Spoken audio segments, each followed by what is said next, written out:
Scared of myself. I will always remember our last words. She said, "I love you, Mummy." The film is called Reclaiming Amy. Yeah. Who or what are you reclaiming her from?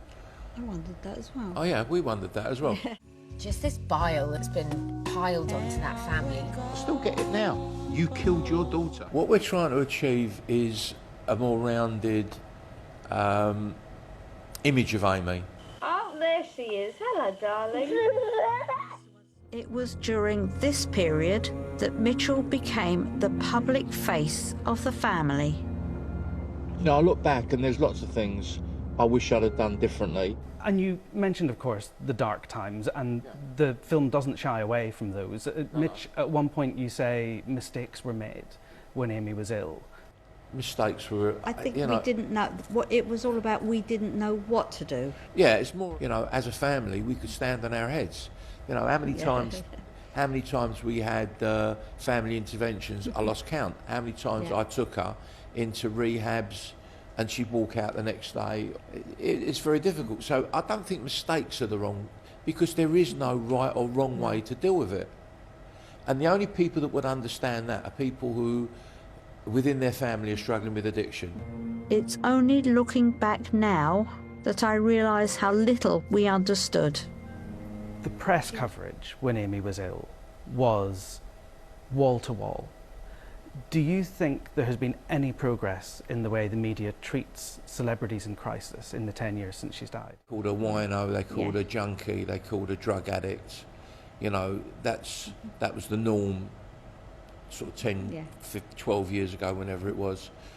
I'm not sure that they could get away with that today. And I think there's more of an understanding about mental health issues, which there wasn't then. She wanted to be a mum. That's a bit where I get upset. There's also Catriona, her friend, who reveals for the first time that they had a romantic relationship. You know, I can't really comment because obviously I didn't know anything about Amy's sex life, and I don't particularly want to know about it. Well, Catriona and Amy were sisters. They were more than best friends, as with Naomi and Chantel. And yet when Amy passed away, they helped prepare Amy for her final journey, so to speak. And these were girls in their early 20s. I mean, what a job to do, and just to demonstrate how much they loved Amy.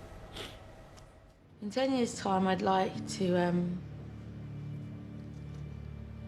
have a couple of kids.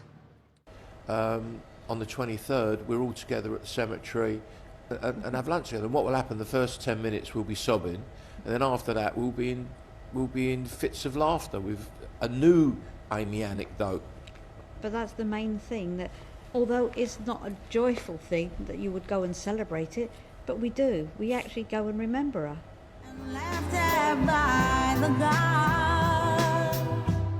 My joke is, now I know where she is.